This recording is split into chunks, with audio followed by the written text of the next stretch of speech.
Still in her prime, Maya Moore sacrificed her career, stepping away as one of the greats in basketball for a long-shot bid to help free a prisoner she was convinced had been wrongfully convicted.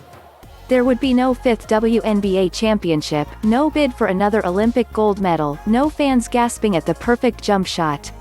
In a shock to the sport, she left the game, temporarily, she said, in early 2019 to free Jonathan Irons, a Missouri man who continuously claimed innocence as he served a 50-year prison sentence for burglary and assault with a gun. And on Wednesday, her sacrifice paid the ultimate dividend. Irons, 40, walked out of a Missouri prison a free man after spending 23 years behind bars. After an appeal Moore partially funded and publicly backed, Irons's sentence had been overturned. In a scene of tearful celebration outside the front doors of the Jefferson City Correctional Center, Moore and her family at long last greeted the man they've come to consider one of their own. "I'm pumped that people are understanding where the real change lies as far as giving something up," Moore said at a news conference on Thursday. "That's all of us, giving something up, if you have any sort of power." Athletes across sports have joined calls for social and racial justice, especially in the most recent wave spurred by deaths of black people at the hands of the police.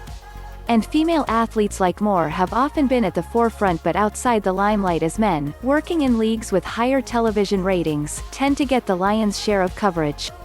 The N and NFL get noticed in the accolades, but the W and women in sport so often tend to be ahead of everybody else, said Victoria Jackson, a sports historian at Arizona State University. "Look at Maya, she essentially gave up her career at a peak moment to put her heart and soul into this." Players like LeBron James garnered quick headlines with his backing of Hillary Clinton in the 2016 presidential election, his opening of a charter school in Akron, Ohio, his willingness to snipe back against conservative media pundits who say he should stick to sports.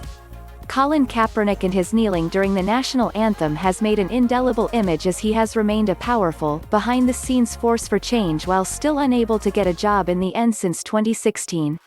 Yet the role of female athletes in this movement, including Moore's decision to back Irons and campaign for justice reform, seems to cycle in and out of the public consciousness, and is minimized.